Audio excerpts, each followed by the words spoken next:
आंबेडकरांच्या भूमीतला डॉक्टर बाबासाहेब आंबेडकरांच्या भूमीतला आजपासून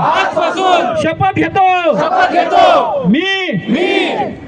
सर्वांशी फक्त मराठीतच बोले मी जर हा मराठीचा उपवास तोडला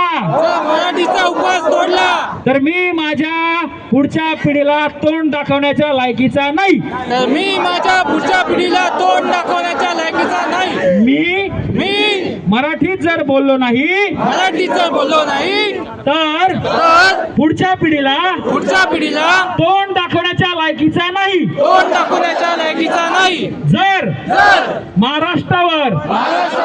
परप्रांतीयांनी आक्रमण केलं राज्य गिळलं तर त्याला सर्वस्वी मी स्वतः जबाबदार राहील म्हणून आजपासून